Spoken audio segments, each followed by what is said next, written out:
Hey guys, look what I got. That's right, I've got this FMF 64mm F-16 Fighting Falcon.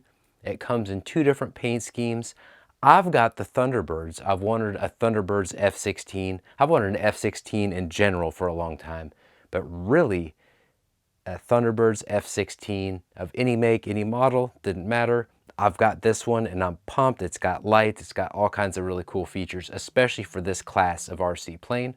Coming up next, we're going to see what's going on inside the box.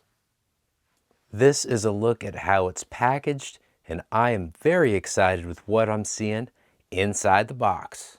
All right, this is what all the parts and pieces look like. Outside of the box, as you can see, this scheme looks really nice. Right down here, we've got the pylons and the ventral fins. Both have that little plastic connector that slides onto the fuselage. That is really nice. There are all kinds of other cool things, like the nose gear has suspension. We'll get into that a little bit more later on, but for now, we are going to assemble this thing. Here is what this beauty looks like fully assembled. As you can see, it's got lights, it's got all kinds of cool stuff. This looks like almost like what a 70 looks like. It's just slightly like a smaller 70, but a big 64mm, at least historically based. I'm loving how this looks. And coming up next, I'm going to show you the underside.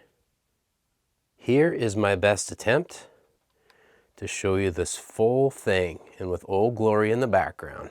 Here is a look at the front suspension. That's right, this thing has front suspension. Beautiful. Here is what it looks like with no light but the light kit that comes with this jet. What an absolutely stunning and bright detailed light kit. Now let's show the control surfaces moving. And I'll do this from a couple different angles. But there, I tamed these down based on a few videos that I watched. And I will put, for sure in the maiden flight video, probably in this one too, the description of the video, once I have successfully flown this. Here's another look at the control surfaces moving.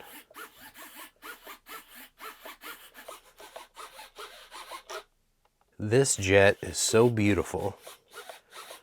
I'm going to show you all the way around it. And yes, the memory foam does tip off to the side a little bit. I've got everything set up and lined up really nicely on this thing. A less talked about feature on this thing, I went through and watched several of the videos that have been done on this, is the reverse thrust. Barely mentioned at all. And we're going to rev it up in reverse thrust right now. Then we're going to do it in the regular thrust. But I'm going to see if I can get that fleece blanket hanging over the headboard to dance a little bit. That will be a fun experiment.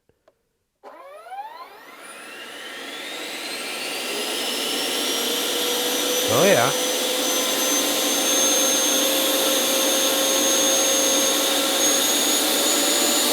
Heck yeah. That was about 80–85% thrust. That was fun. I'm going to flip this thing around and then we're going to look at it from that angle. I hope that you guys have noticed that every time I flip it down a few degrees to a different angle, that it looks great no matter what angle you're looking at it from. At least in person, I hope the camera does it justice, because this is a beautiful jet.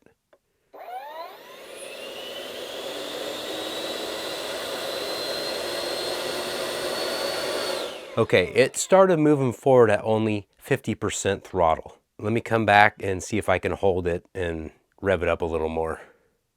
All right, let's give this a go.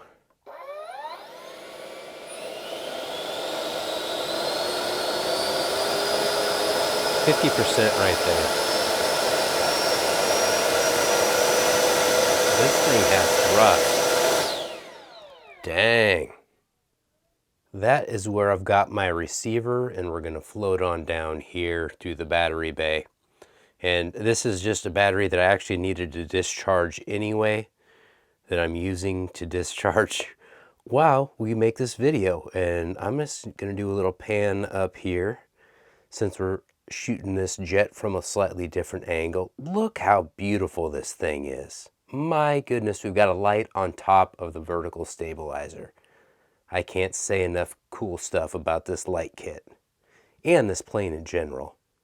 I've got a question for you guys. How many of you noticed that I did not include the pylons in the last few clips? For those of you wondering why, I did a taxi test to make sure everything was taxiing nice and straight in a hallway, in our shared hallway here in the apartment building, and it was doing great.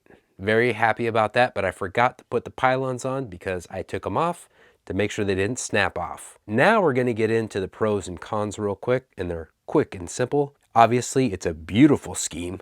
The United States Air Force Thunderbird scheme is lovely. It has reverse thrust. It's capable. All you need is a 6-channel receiver. The light kit speaks for itself. It's phenomenal. The size is a really nice size. It's like a small 70mm, but a big 64mm. The suspension on the nose gear is awesome. That'll be very helpful if I come in and, dump down the nose gear a little harder than I want to. That's always really nice. The sound is amazing, as you heard. The only con is that it requires glue. That's always going to be a con for me. I'm not a fan of glue. However, in this setup, not too bad. And the end result is going to be really strong. It appears to be very strong. And that is good. Another thing that's good is the Black Friday sale going on right now at FMS. Check the coupon codes. GBLynden, for example, for 10% off your order. That applies to most airplanes, not just this one, at FMS. So save yourself some money, get someone a gift, or get yourself a gift for the upcoming holiday season. With all that being said, like, comment, and subscribe. Check the links in the description, and GBLynden is out.